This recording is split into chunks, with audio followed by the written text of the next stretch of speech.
Did you know that the Bible mentions music often but gives very little detail about the instruments used?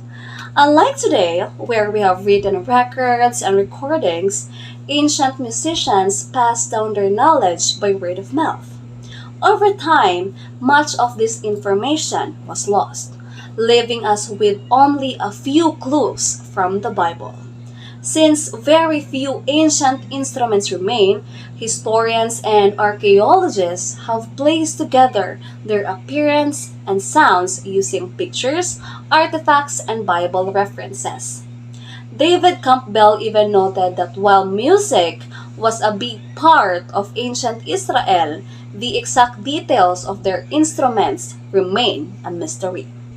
But what we do know is that biblical instruments fit into four main groups.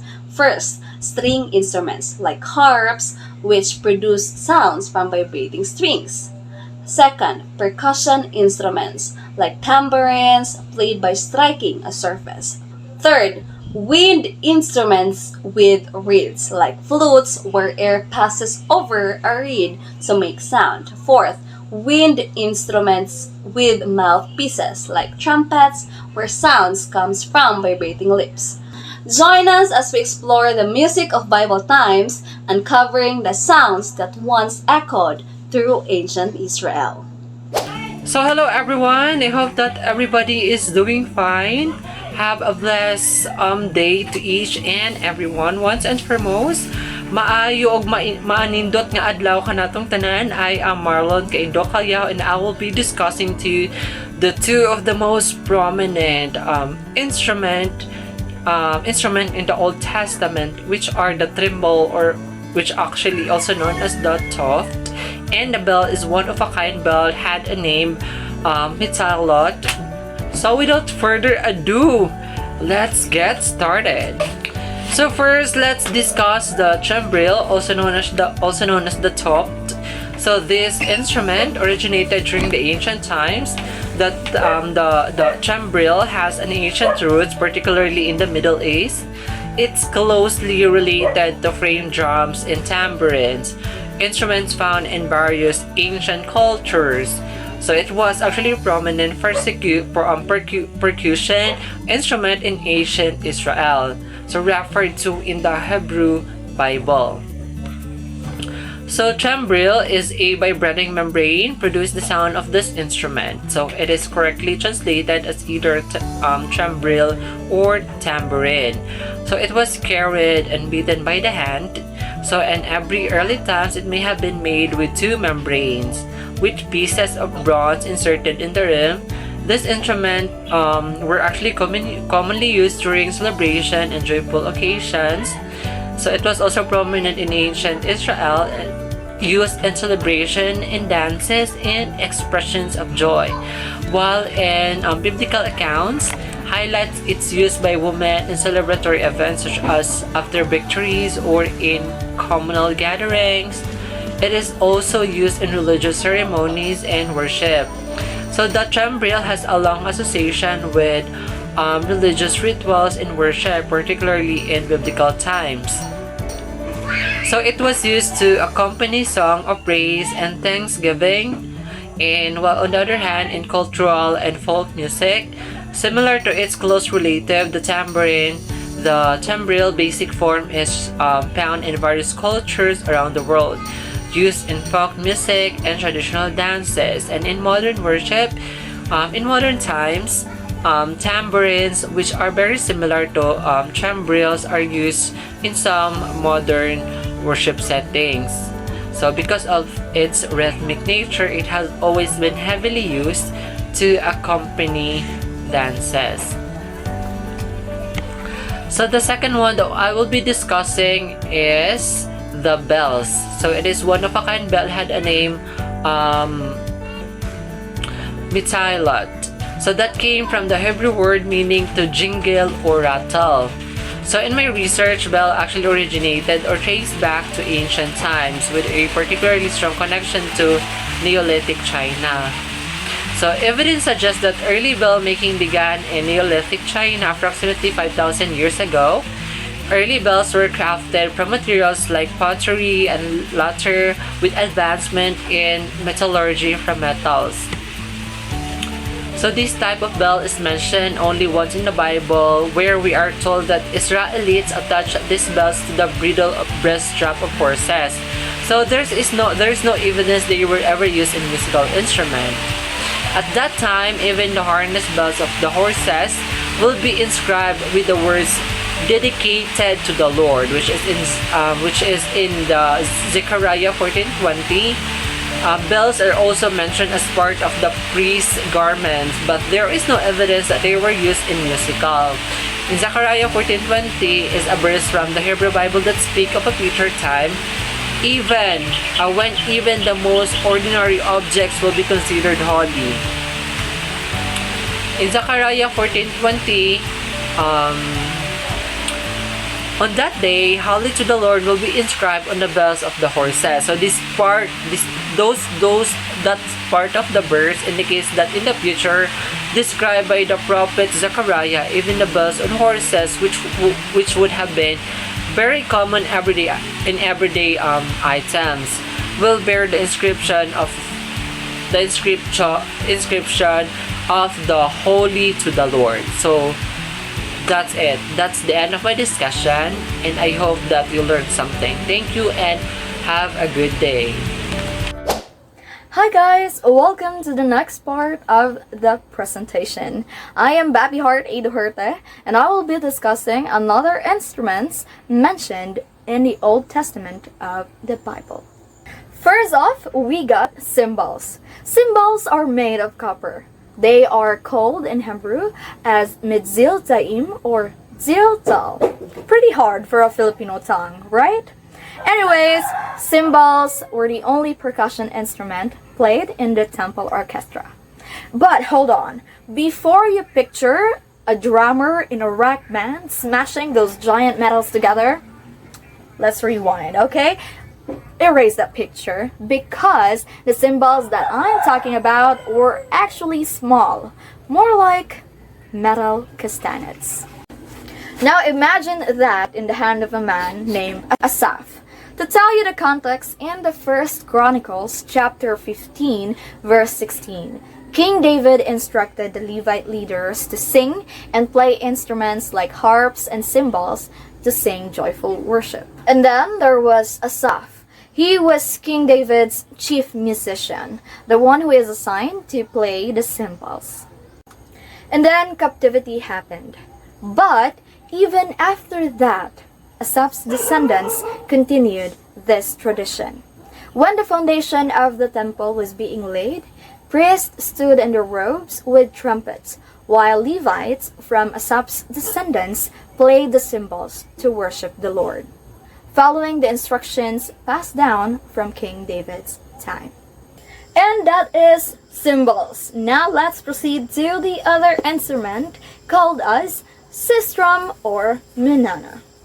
Menana or sistrum is a small U-shaped frame with a handle attached at the bottom of the curb. Pieces of metal or other objects were strung in small bars stretched from one side of the sistrum to the other. And this instrument was mentioned in the book of 2 Samuel chapter 6 verse 5, where King David and all the Israelites were dancing and singing with all their might to honor the Lord. Aside from the sistrum and menana, they also played harps, lyres, drums, and cymbals. The use of sistrum goes back to ancient Egypt and has counterparts to other ancient cultures. It was merely noisemaker, played by women on both joyous and sad occasions. Good day everyone, I'm Quinian Hamwad. The next instrument that I'm going to tackle is the trumpet. Chesotra is the specific Hebrew word for trumpet. It's always mentioned in plural form, Chetso. Shofar and Yobel are sometimes translated as trumpet, causing confusion in English versions. Numbers chapter 10 verses 1 to 7 instructions. God instructed Moses to make 2 silver trumpets for calling people and breaking camp. Made of hammered silver, these trumpets signaled gatherings and movements. Long blasts gathered the whole community. Both trumpets sounding together summoned all Israelites. One trumpet, only leaders gathered. Here, a single trumpet called only the tribal leaders. The short blasts signaled tribes to move, the east first, then south. Short blasts directed the eastern tribes to move first, followed by the southern tribes. Trumpets blown by iron sons, the priests for battles and religious festivals. Only the priests were permitted to blow them for battle and worship. The purpose of trumpets. First, war signal. Call for God's help. It is blown during battles as a call for divine assistance. Second, religious festivals. It is used during new moon and other celebrations, played during sacred events alongside offerings to honor God. The physical design. It is similar to modern trumpets but straight. Unlike coiled trumpets, Chatsostra had a straight design. It's common in Egyptian culture, so Israelites knew how to make them. Used in worship and warfare. It is played alongside the shofar, different tones for different purposes. Psalm 98 verse 6 and Hosea 5 verse 8 mention both trumpets and shofars together. These verses show both instruments were used in worship and proclamations. It's used in temple Mishnah references. At least 2 trumpets played in temple services. Arakin 2, 3 to 5, accompanied by psalteries, harps, and cymbals. Trumpets were played with other instruments during celebrations. Rules for use in services. Sukkah chapter 5 verse 5, Tamid 6 and 6. Rosh Hashanah chapter 3 verse 3 to 4. The Mishnah also describes specific occasions and methods for using the trumpets in temple services, ensuring that they were played in accordance with religious laws and traditions.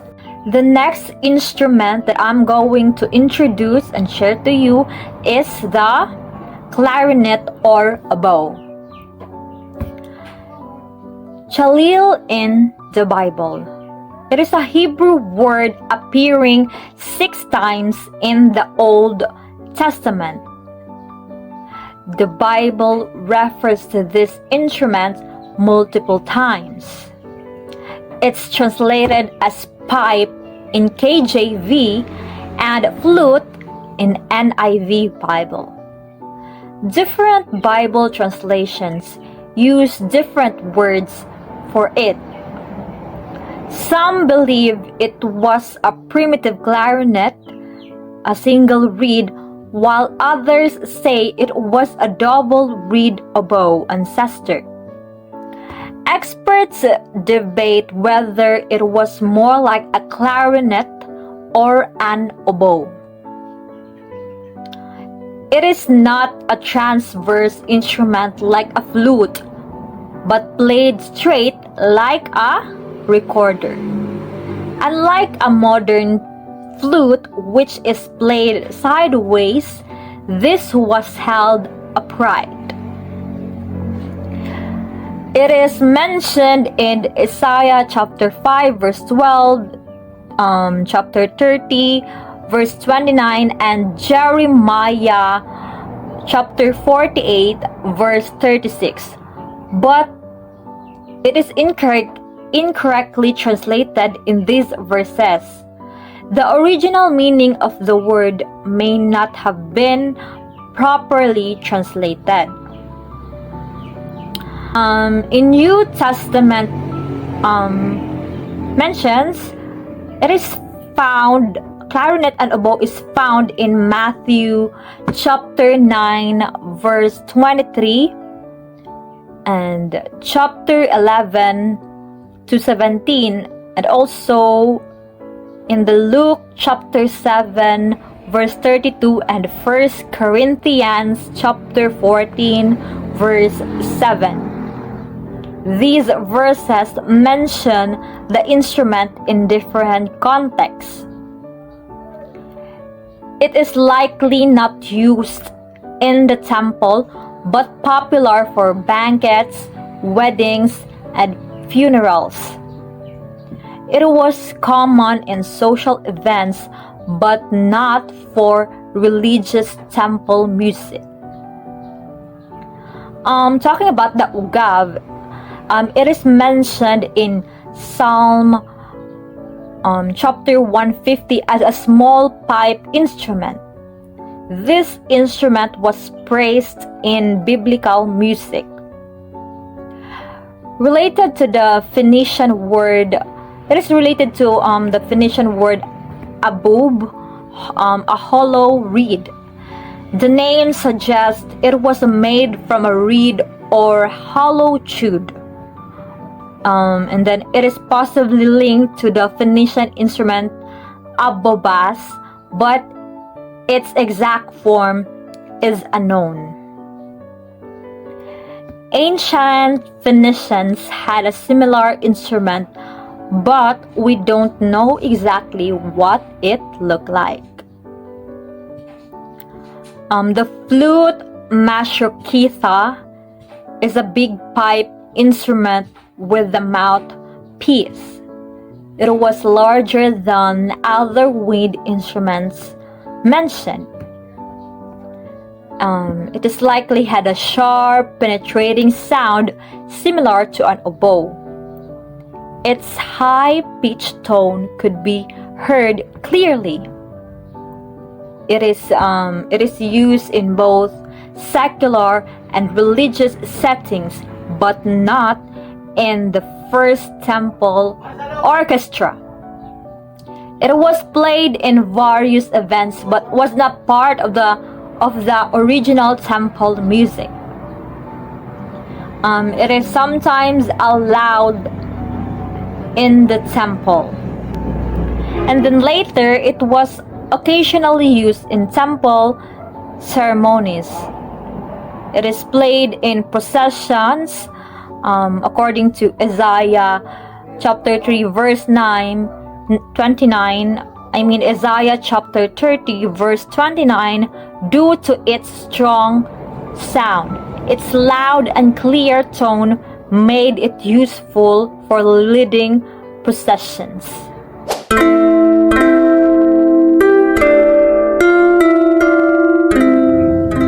The harp and lyre.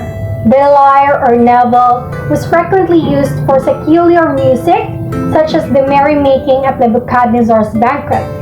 It was an instrument of 10 or more strings and was played by plucking the strings with the fingers.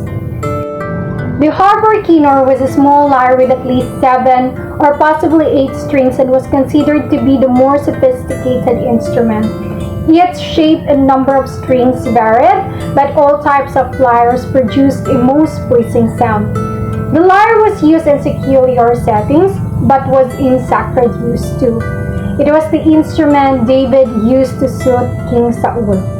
Generally, this instrument was played by stroking the strings with a plectrum, much as a guitar can be played with a pick. However, David seemed to prefer to use his hand instead. Skilled craftsmen made lyres of silver or ivory and decorated them with lavish ornamentation.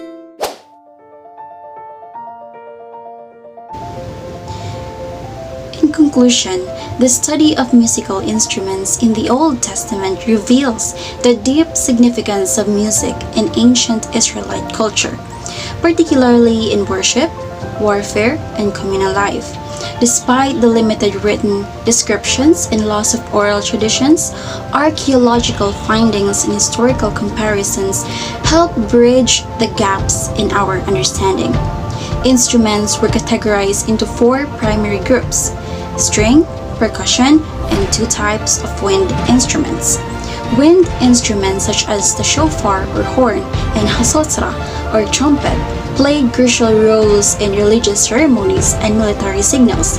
The halil or clarinet or oboe and the ugab or flute were also used in various social and spiritual contexts. String instruments like the kinnor or harp and navel or lyre provided melodies for worship and royal events, with King David famously using the lyre to soothe Saul. Percussion instruments, including cymbals, timbrels, and sistrum, were essential for celebrations and temple music. Ultimately, music in the Old Testament was more than just an art form. It was a means of expressing faith and communicating divine messages and uniting the people of Israelite in times of both joy and solemnity. The legacy of these ancient instruments continues to influence religious traditions today, particularly in Jewish worship practices. That will be all. Thank you for watching.